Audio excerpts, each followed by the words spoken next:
fundo de recebível, qual a importância dele, na minha opinião? Ele que vai financiar as grandes operações imobiliárias. Então, quem irriga dinheiro mesmo no mercado imobiliário são fundos de CRI. O brasileiro, ele gosta dessa renda mais harmônica, a famosa renda de reloginho. E aí os FOFs, eles claramente, eles se mostram ineficientes no tempo, porque eles têm um paradoxo implícito, e não é por uma incapacidade da gestão, não é por uma... É por uma ineficiência estrutural do produto. Eu queria que você falasse um pouquinho, né? Lógico, se eu não errar aqui, tá? Você me desculpa. Eu acredito que hoje nós tenhamos 4 tipos de fundos imobiliários, né? Vamos falar assim, na ponta do lápis. Consegue falar, assim, objetivamente, explanar um pouquinho de cada um dos 4 tipos? Eu não vou te explicar, não, talvez você não saiba. Tranquilo. Não, na verdade são 5, eu diria. Eu ia falar 5, né? Mas a gente pode trabalhar com... Então, né, o primeiro deles, eu acho que é o realmente que mais chama a atenção de todo mundo, que é o fundo de renda, o fundo de tijolo. Esse fundo, a característica principal dele é justamente comprar participações em imóveis, né? Galpões, supermercados, lajes, shoppings, hospitais, escolas, que é o mais de diagnóstico. Palpável hoje dentro ele é o de um mais fundo, tangível, porque ele é o que mais se associa àquilo que é a renda imobiliária tradicional, né? Obviamente você vai ter riscos de setores, você vai ter casos a casos, né, que você vai ter que olhar, depende muito da estrutura de capital, tem essa questão de alavancagem que depois a gente pode falar também, mas... Sim, importante, já pode emendar depois no final. Tem, né? Várias coisas agregadas aí aos fundos de tijolos que você tem que observar. O outro é o fundo de recebível, que quando eu comecei a investir era menos de 3% do mercado, né? Hoje é 40%. O fundo de recebível, qual a importância dele, na minha opinião? Ele que vai financiar as grandes operações imobiliárias. Então, quem irriga dinheiro mesmo no mercado imobiliário são os fundos de CRI. É o fundo de papel, porque ele funciona como uma fonte de financiamento para incorporadores, para loteadores, para alguém que está realmente fazendo uma transação imobiliária e precisa daquele fluxo, né, para comprar o imóvel. Então ele está comprando um imóvel e ele precisa do fluxo daquele contrato para financiar essa aquisição. Então é uma coisa que se retroalimenta. Eu acho que o mercado de fundo de papel ele vai crescer cada vez mais, ainda mais. A questão é que tem alguns momentos que é mais favorável para o fundo de tijolo, outros não, mas a facilidade de crescimento no fundo de papel acaba sendo maior. É contraintuitivo, né? Eu acho que assim, o melhor de tudo seria realmente o fundo de tijolo ser muito maior do que o fundo de papel do ponto de vista de participação. Mas como nós no Brasil temos uma estrutura de financiamento limitada, o crédito privado, no caso do CRI, ele acaba sendo um veículo muito importante para justamente seguir essa economia de crescimento, né? O outro tipo, que talvez seja, eu diria que ainda seja muito incipiente no Brasil, embora ele exista há muitos anos, é o fundo de desenvolvimento. E por que eu acho que ele tem uma certa dificuldade de crescer? Porque o brasileiro ele gosta dessa renda mais harmônica, a famosa renda de reloginho. E no desenvolvimento... Em teoria, você não deveria contar com isso. O papel e o tijolo te entregam, você né? Tem assim que você faz a compra. Você tem um princípio de uma curva J ali, né? Você coloca dinheiro para depois receber. É aquela ideia de comprar um imóvel na planta, né? Comprei na planta até ele começar a me gerar um retorno. Eu tento fazer sempre essa associação para a pessoa ter isso. Agora, como é que esses fundos acabaram conseguindo mitigar isso? Ter muitos projetos e ter projetos em fases diferentes. Diferentes, Só que também, por outro lado, é muito difícil replicar. Eu falo que a barreira de entrada no fundo de papel é baixa. Eu montei uma gestora, eu tenho um time ali de gestão, dinheiro, eu entendo um pouco de crédito. Vou emprestar. Exatamente.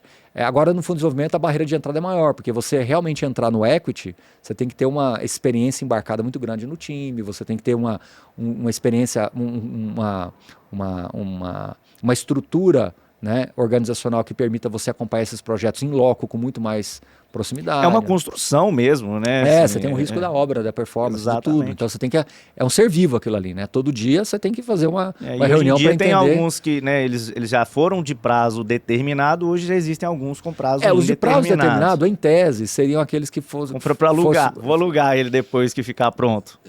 O prazo determinado seria aquele que realmente é a essência do desenvolvimento. Eu coloco o dinheiro e recupero meu dinheiro com uma TIR. Só que, de novo, não é fácil você ficar montando um fundo, captando dinheiro, devolvendo o capital todo, montando um fundo. Acaba que então você tem que trazer o dinheiro para dentro e tentar trabalhar nesse dinheiro, né? E aí os fundos acabaram virando para prazo indeterminado, né? Bom, o outro tipo é o FOF, que é o fundo de fundos. E aí eu concordo com você, porque que você falou que acabou... eu falei que são 5, mas você tentou trazer 4, porque os FOFs, na minha visão, eles estão cada vez mais virando fundos de multiestratégia, ou hedge funds, né? Que é efetivamente ter uma cesta imobiliária com diversas opcionalidades. Então eu vou ter... fundo imobiliário, CRI, operação estruturada. Essa sim é uma gestão passiva. FDIC imobiliário, vou ter SPE diretamente. Então, eu vou ter ações imobiliárias. E aí os FOFs, eles claramente, eles se mostram ineficientes no tempo, porque eles têm um paradoxo implícito e não é por uma incapacidade da gestão, não é por uma...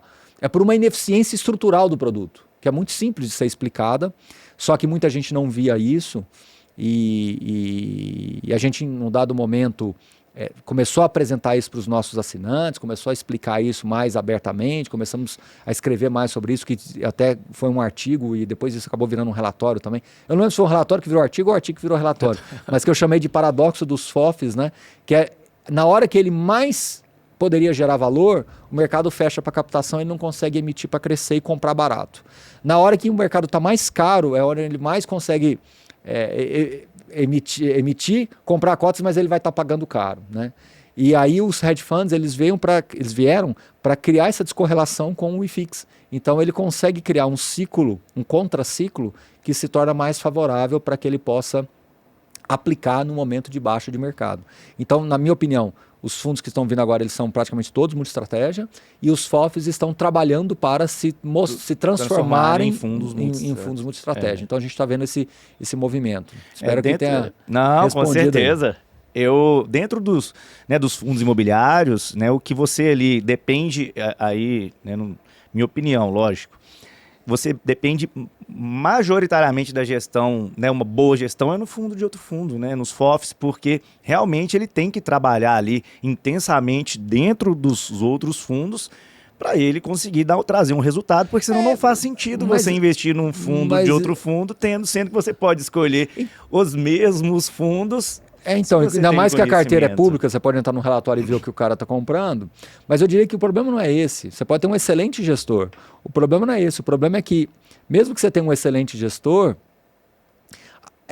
estruturalmente ineficiente. Por quê? Porque quando você precisa girar uma posição que está no prejuízo, você, como é um fundo fechado, aquilo ali vai ser marcado contabilmente e vai impactar o seu rendimento. Então, de repente, você vai ter que ficar 6 meses sem distribuir rendimento, porque você está vendendo algumas coisas no prejuízo para comprar alguma coisa que está muito barata e que pode recuperar bastante, mas as pessoas vão ficar 6 meses sem receber rendimento, a cota vai despencar, todo mundo vai criticar. Se fosse um fundo multimercado, então, em outras palavras, os FOFs, na minha visão, eles têm 2 caminhos. Ou eles se transformam num hedge fund e tenta com o tempo se reajustar. Aliás, eu digo 3 caminhos. Ou eles amortizam e devolvem o dinheiro para o cotista, porque ele vai devolver, mesmo que vai ter prejuízo, mas ele vai devolver o contábil. O valor patrimonial. Então devolve o dinheiro tudo. Então assim, hoje ele está negociando a 70, o patrimonial está 90, devolve os 90 e a vida segue. Ou ele se transforma num multimercado. Aí ele vira um fundo aberto. Aí ele para de ter essa necessidade de distribuir rendimento. Você vai ser cotista de um fundo, como um fundo multimercado que você tem no banco. Aí ele vai valorizar ou não. É cotizado, literalmente cotizado, entendeu? É uma saída.